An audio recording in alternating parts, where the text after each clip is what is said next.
Amém. Seja bem-vindo, Dr. Jorge. Nosso segundo encontro do dia de hoje. Que maravilha. Seja muito bem-vindo. Nosso exército se alegra com o Senhor aqui. Né? Nosso exército se alegra com a presença dele. Né, gente? Coloca aí já agora, rezando. Né? Deus abençoa o Dr. Jorge Rodrigues nessa noite. E atenção, se você está fazendo alguma coisa nesse momento, para um pouquinho para prestar atenção naquilo que ele tem para testemunhar para você, tá bom? Fica à vontade, doutor. Obrigado. Tudo bem com vocês? Bom, é muito bom poder estar com vocês aqui. Eu quero me apresentar brevemente. Eu me chamo Jorge Rodrigues, tenho 34 anos de idade, sou médico. Tenho formação em terapia intensiva, UTI e psiquiatria. Sou terapeuta de casais, sou casado com a Thaís. Vamos fazer 11 anos de casado. Somos pais de 5 filhos, 4 aqui e 1 no céu. A Clara, a Catarina, o Francisco, o José que está no céu e a Joana. E eu estou aqui hoje para contar rapidamente, brevemente, resumidamente, parte da história da minha vida. A história que fez com que eu chegasse aqui hoje, que fizesse com que eu estivesse de fato aqui hoje.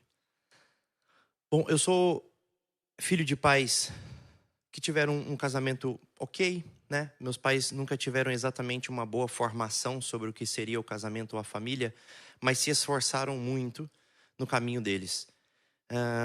Meus pais, eles eram de uma doutrina espírita e católica. Bom, como boa parte dos brasileiros, como a gente conhece, acaba não tendo muita seriedade nem em uma coisa nem outra. Acaba que eu não tive uma formação moral muito sólida desde muito novo.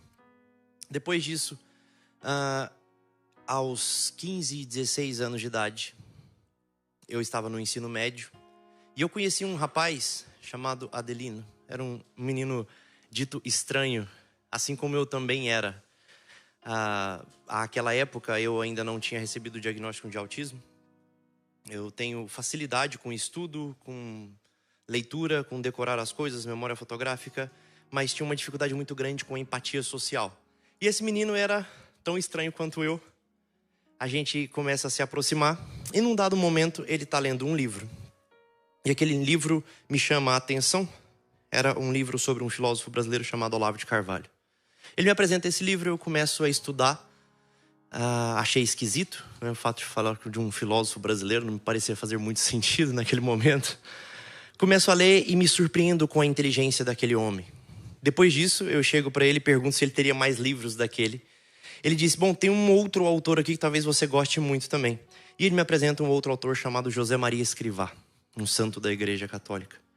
Também me encanto profundamente por aquele outro santo e acho tudo aquilo muito incrível. A ideia da filosofia e da teologia se comunicando. Ainda mais quando há a possibilidade de que eu pudesse entender sobre a psique humana a partir daquilo. Acontece que a partir ali dos meus 15, 16 anos eu começo um processo de estudo da vida humana. Eu queria ser inteligente, essa era a verdade. Mas no fundo, havia uma insegurança dentro de mim, uma soberba muito profunda. Bom, os anos se passaram e eu acabei estudando de tudo um pouco. Sabia e já tinha lido de quase tudo. E num dado momento da minha vida, aos 20 anos de idade, eu conheço a mulher mais linda desse mundo. Eu fui por acaso num aniversário. Ela havia passado no vestibular e um amigo me convida para ir de penetra na festa. E eu fui tocar violão naquela festa. Eu fui o último a ir embora e fiquei encantado por aquela menina que tinha acabado de passar no vestibular, chamada Thaís. A mãe dela disse na ocasião, você ainda vai casar com esse rapaz. A mãe dela é meio profeta para essas coisas. Bom, acontece que a gente começa a namorar logo depois e 3 anos depois a gente se casa. Eu ainda estava no meio da faculdade de medicina, me caso com ela. Thaís, eu costumo brincar que era um jovem apesar de saber muita coisa e ter estudado muita coisa. Eu tinha uma questão que era ler o máximo de coisas que eu podia ler. Eu me lembro de ter feito, eu conto essa história por conta do meu diretor espiritual, eu me lembro de ter feito o resumo esquemático da Suma Teológica, que todo mundo, meu Deus, a Suma Teológica é um negócio tão legal e tão bacana. Bom, aos 20 anos de idade eu já tinha feito um resumo esquemático. Eu me achava realmente muito inteligente, mas vivia muito pouco daquela fé. Bom, acontece que eu conheço a Thaís, Logo no primeiro momento ela fala que a gente viveria um namoro casto. E eu não entendi muito bem aquilo, apesar de saber exatamente o que significava, eu não estava muito disposto. Mas ela me convenceu e assim foi. Casamos no dia 13 de julho de 2013. Thaís engravida na lua de mel da nossa filha mais velha, da Clara. E parecia que a nossa vida ia dar tudo certo, porque nós tínhamos a ideia de fazer a coisa certa, mas a prática não existia. Faltava uma sinceridade na vivência do evangelho. Faltava missa, faltava terço, faltava confissão, faltava amor, marido e mulher, faltava entendimento, perdão. Faltava basicamente tudo que realmente dá substância para um casamento. Mas nosso casamento foi bom. Eu fui um bom marido durante um bom tempo. Ela foi uma boa esposa durante um tempo.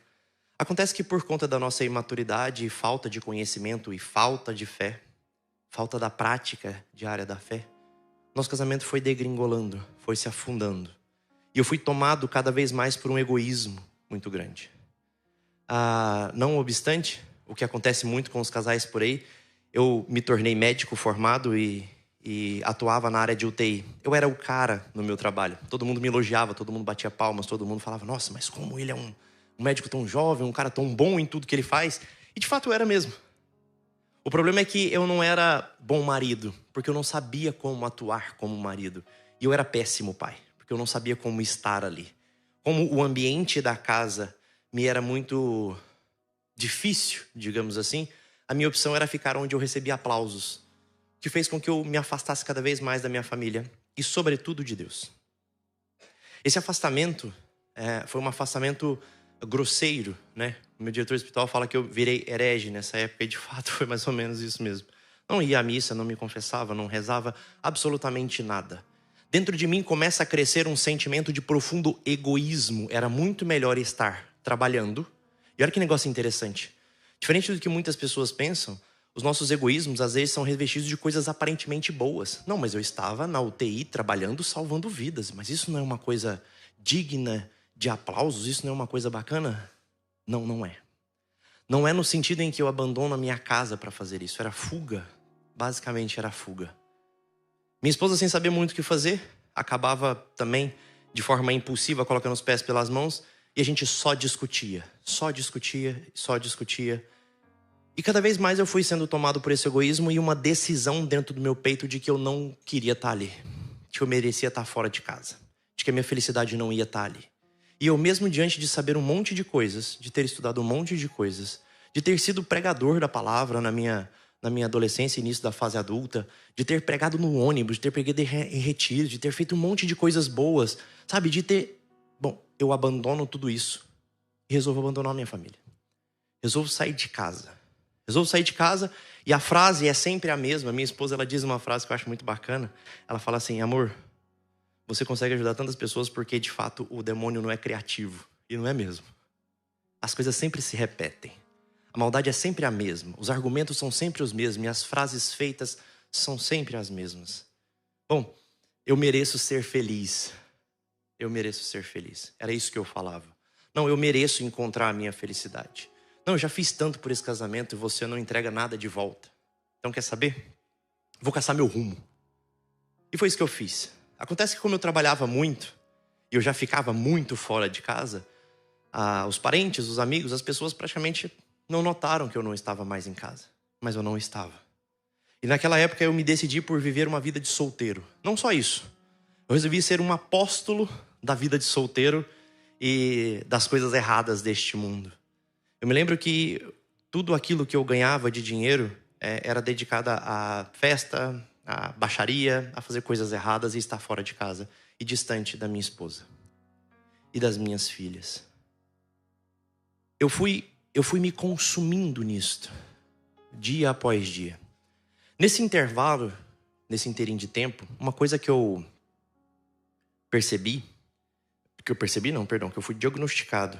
Eu comecei todos os dias a ter uma dor recorrente no corpo.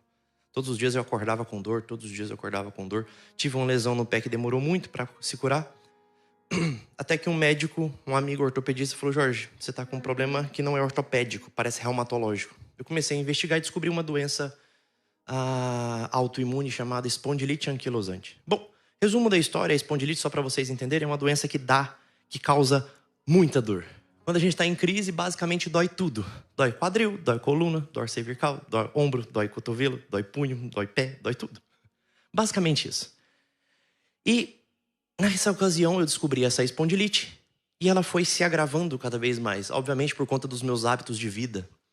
Eu trabalhava e dava cerca de 12 plantões por semana. E os outros 2 que me sobravam eu não ia para casa, obviamente. Queria saber de aproveitar. 12 plantões por semana, não sei se vocês entenderam a conta. A semana é dividida em 14 períodos. 2 plantões, 2 folgas, significa que eu dormia 2 noites fora da UTI. Era basicamente isso. 24, 24, 12, 24, 24, 12, 24. Era essa a minha rotina. Dormia muito pouco todos os dias, comia mal. Pensar em Deus era uma barbaridade. É óbvio que isso não acontecia. E acontece que nesse período, na contramão de que todo mundo pode imaginar que seria o certo, do que seria o natural de acontecer, a minha esposa, ela se decide a não desistir do nosso casamento. Thaís, ela toma uma atitude que eu, muito sinceramente, nunca tinha ouvido falar. Nunca tinha visto alguém tomar esse tipo de atitude, a não ser quando a gente lê Vidas de Santos ou qualquer coisa dessas histórias muito heróicas. A Thaís, ela resolveu que ela não iria desistir, pura e simplesmente. Ela começa a buscar ajuda de padres, de terapeutas, de amigos, de psicólogos. Ela começa a buscar ajudas em todos os lugares.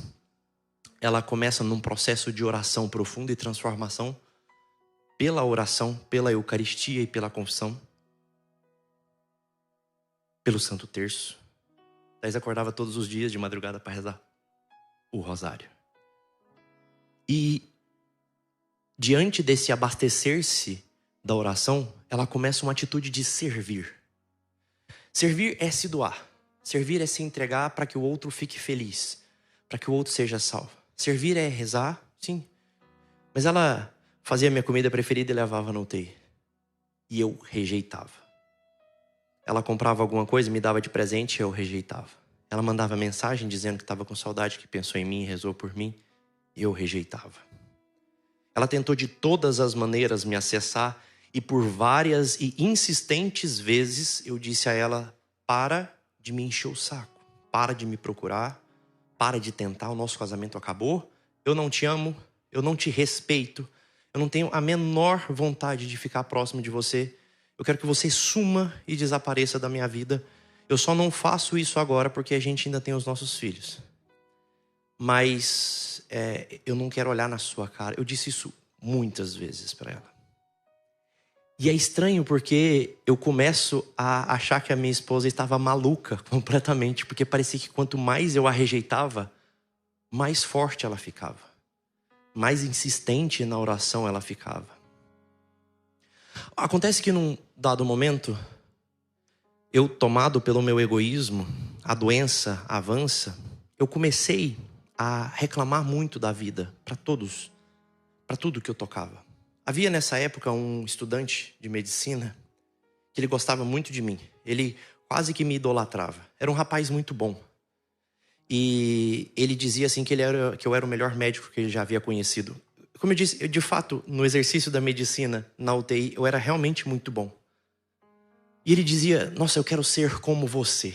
E ele dizia isso insistentemente. Ele era evangélico, estava noivo, perto de se casar. E eu começo a falar muito mal do casamento para ele. Muito mal da instituição casamento. Muito mal do sacramento. Muito mal de Deus. E começo a plantar uma semente terrível na cabeça desse menino. Era professor dele. Ele era estudante do último ano. Ia se formar médico logo em seguida. Se casar e se tornar médico. E depois de um certo tempo, influenciando negativamente esse menino, acontece um movimento em que, numa dessas poucas noites que eu fui para casa não, para um apartamento que eu estava ficando, toca meu telefone de madrugada, 3 horas da manhã, eu atendo, era esse rapaz, chorando e gritando no telefone. E ele dizia, bom, eu havia influenciado ele e outras pessoas dentro da UTI sobre fazer coisas erradas. E ele teve um caso, ele ficou com uma enfermeira. E a noiva dele descobre. Obviamente que eu não fui culpado, eu não tenho essa pretensão de me colocar neste lugar. Mas eu sei o que eu influenciei na cabeça dele. Sei bem como ele era antes. E sei aquela semente maldosa que eu tinha plantado na cabeça dele. E esse menino me liga de madrugada, às 3 da manhã, chorando, dizendo que o noivado dele havia acabado. E eu era um dos grandes responsáveis. E ele me disse uma frase que me marcou muito. Ele disse: maldita a hora que eu te conheci. Nesse dia parecia que a realidade tinha pesado como nunca havia pesado até aquele momento.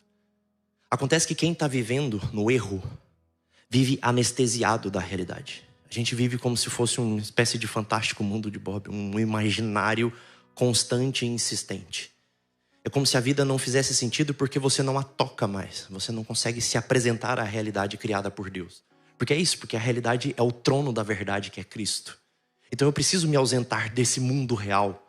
Era assim que eu vivia. Literalmente, anestesiado, sufocado por uma série de vícios. Tudo aquilo que me tirasse do mundo real me era grato. Nesse dia, especificamente, eu não consegui sair da cama. Fiquei das 3 da manhã até as 7 e pouco da manhã, tentando levantar, não conseguia. Estava sentindo dores insuportáveis. Eu tinha comigo uma medicação para dor chamada Tramal. O Tramal ele é um análogo da morfina. É uma medicação que, se tomada em excesso, ela pode causar parada cardiorrespiratória. Nossa, enrolei a língua. E nesse dia em específico eu levanto, já sem muito propósito, imerso nos vícios, imerso na falta de sentido e agora sufocado pela realidade que até então eu não tinha visto, mesmo com a minha esposa sofrendo, mesmo com as minhas filhas sofrendo, eu ainda não tinha notado a realidade com esse impacto.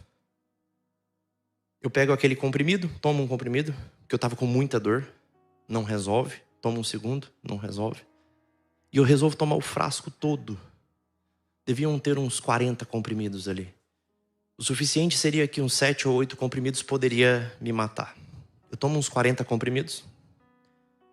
E por algum motivo, não sei explicar bem, eu pego as minhas coisas, coloco em 2 malas e saio do hotel. Sem pagar, sem nada, só saio. Saio andando a esmo. Nesse momento, minha esposa estava em oração. A Thaís, ela liga para um psiquiatra, muito amigo meu, chamado Ítalo Marcilli. Doutor Ítalo era a psiquiatra dela. Havia tido uma conversa comigo muito sincera, numa única vez, e disse que havia um mal muito grande que me perseguia. Nesse dia ela consegue falar com ele, ele me liga, eu atendo. E ele disse: o que foi que aconteceu? E eu disse: bom, eu acabei de tomar um frasco inteiro de Tramal.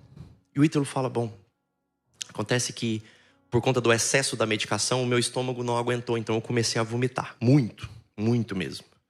Então eu vomitava e falava com ele ao mesmo tempo. E ele falava: vomita, vomita mesmo. Põe o dedo na garganta, vomita. E eu pondo tudo para fora.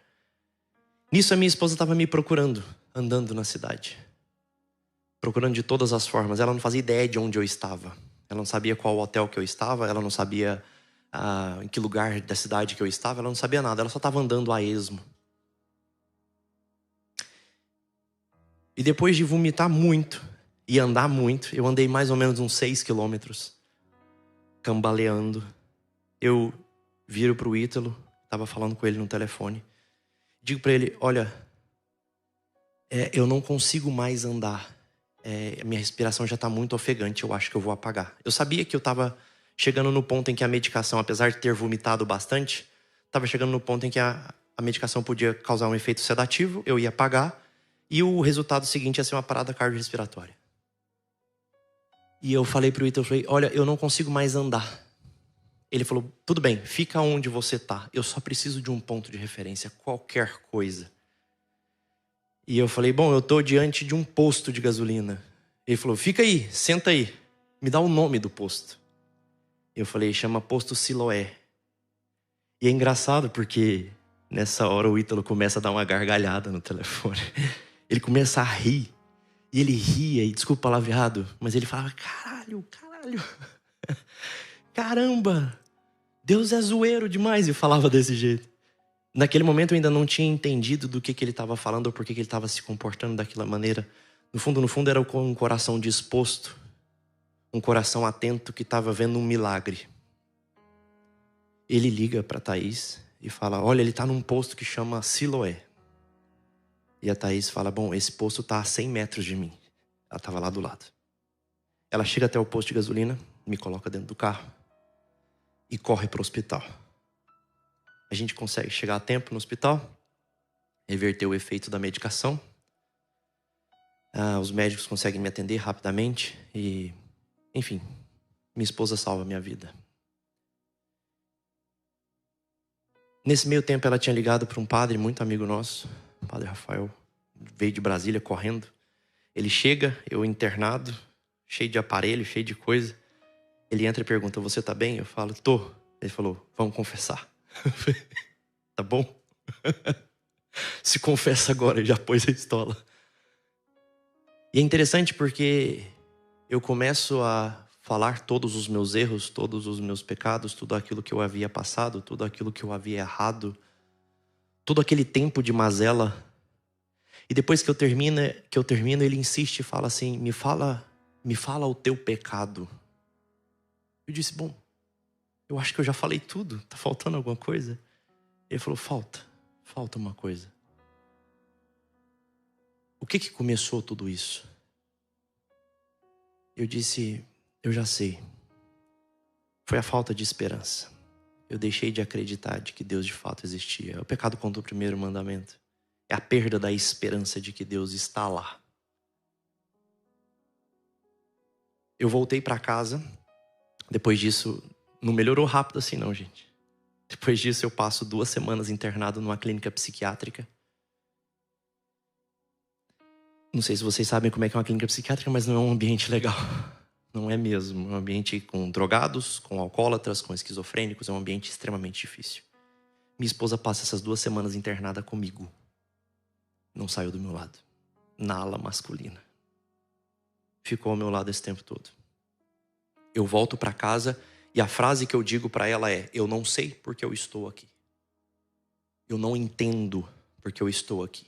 Eu sinto que eu fui obrigado ao amor.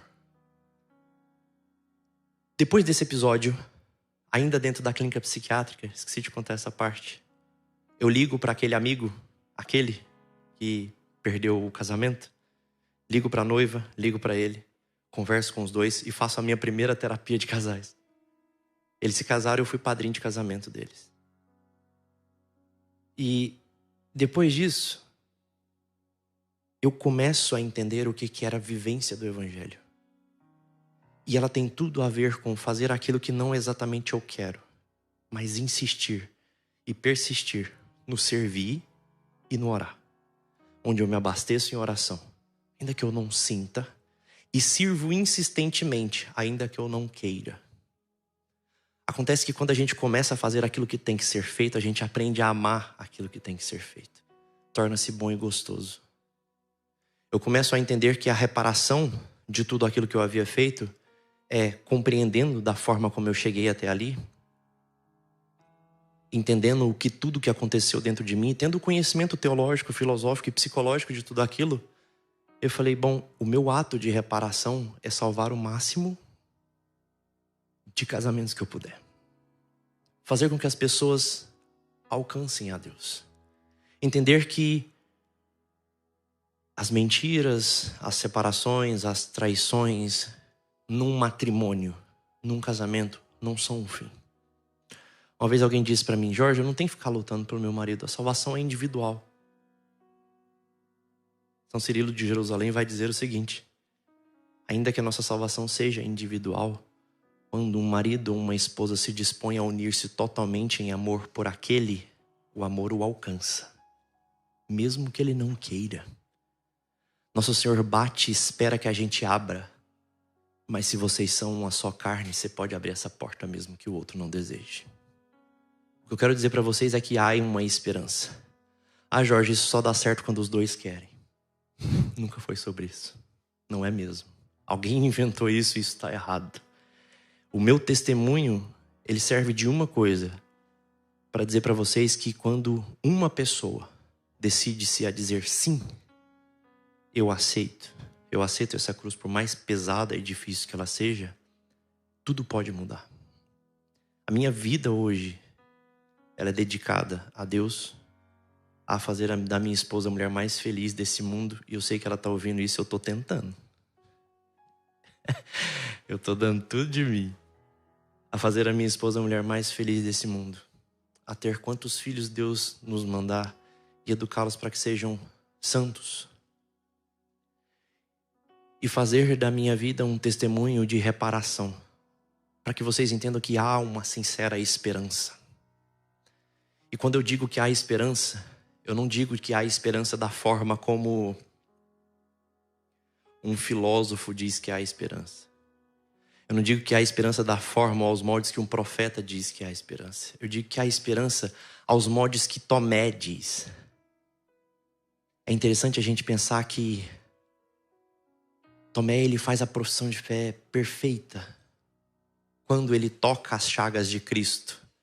Ou seja, não qualquer chaga, mas aquela chaga ressuscitada.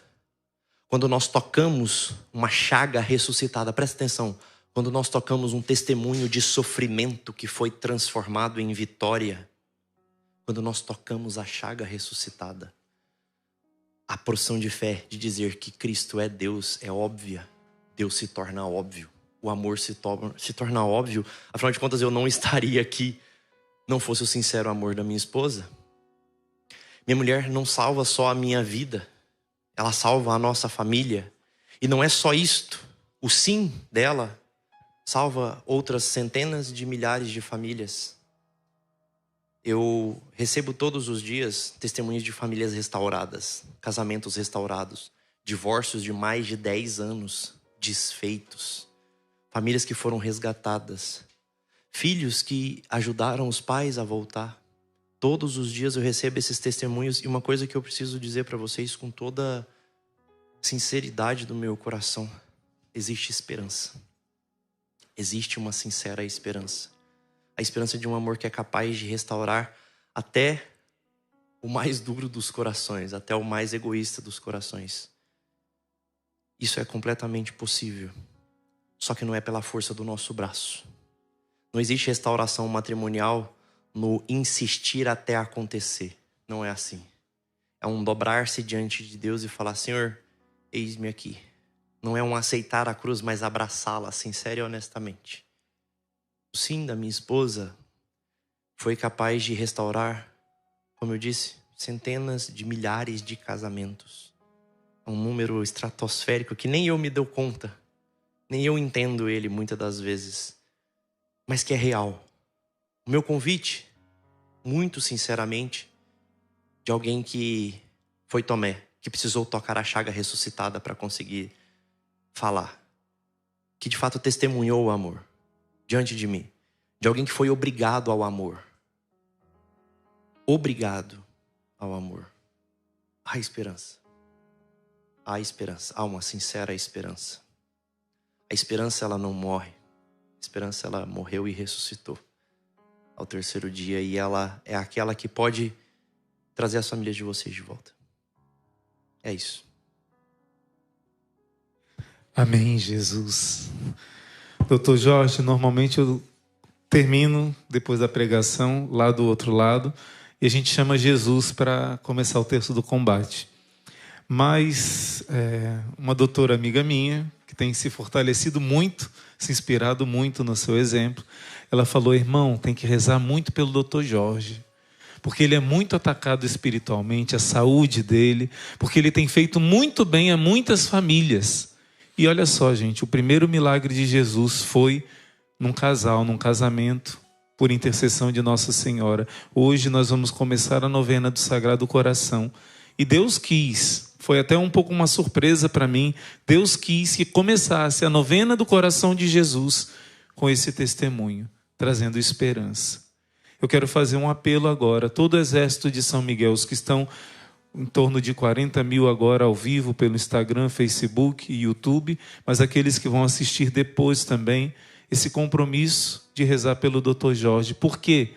Porque a irmã Lúcia revelou um pouco antes de morrer, que a batalha final de Satanás, o ataque fulminante dele nesses tempos, é contra a família. Então, se um filho de Deus se levanta para testemunhar a misericórdia de Deus, o milagre de Deus que é possível, foi possível na vida dele, e agora trazendo esperança para milhares e milhares de corações, vocês acham que Satanás vai ficar satisfeito? Então nós, como exército de oração, nos comprometemos de rezar, sim, pelas famílias, mas por aqueles que estão à frente dessa defesa da família. Eu peço que você estenda suas mãos para o Dr. Jorge, pedindo por ele, por sua família, pelo seu apostolado, que o Senhor envie os santos anjos, São Miguel, São Gabriel, São Rafael, o revista de proteção espiritual, física, também na sua saúde, e dê a ele a graça de conseguir ainda muito mais outras famílias conhecerem a verdade, a beleza, a alegria do que Deus criou, que se chama família, que hoje tem sido tão deteriorada a imagem, a verdade da família, que tem sido tão atacada, mas a verdade é uma pessoa e ela vence. Por isso nós pedimos, Senhor, pelas mãos de Maria, de São José, dos santos anjos, abençoa essa missão, abençoa esse teu filho amado e abençoa também esse momento que vamos ter daqui a pouco no Arsenal Jovem, com a juventude, para que seja frutuoso e muitas almas possam se beneficiar com essa graça. Ave Maria, cheia de graça, o Senhor é convosco, bendita sois vós entre as mulheres, bendito é o fruto do vosso ventre, Jesus. Santa Maria, Mãe de Deus, rogai por nós, pecadores, agora e na hora de nossa morte. Amém. Ó Maria concebida sem pecado, rogai por nós que recorremos a vós. Conte, Dr. Jorge, não só com essa Ave Maria de milhares de guerreiros e guerreiras, mas com a intercessão que nos comprometemos de fazer sempre pelo Dr. Jorge, pela sua família, pela sua missão. Amém, povo de Deus? Vamos agora chamar Jesus para entrar na nossa casa, porque esse milagre, sempre que Deus traz um testemunho, é para dizer que Ele pode e Ele vai acontecer também em muitas outras famílias, na sua família, nessa família por quem você reza. Por isso convida aquele único que pode nos constranger, como o Dr. Jorge disse, o amor de Cristo nos constrange. É impossível não amar tanto amor que se derrama em nós. Recebe agora a presença do Cristo vivo na sua casa. Graças e louvores se deem a todo momento ao Santíssimo e Diviníssimo Sacramento.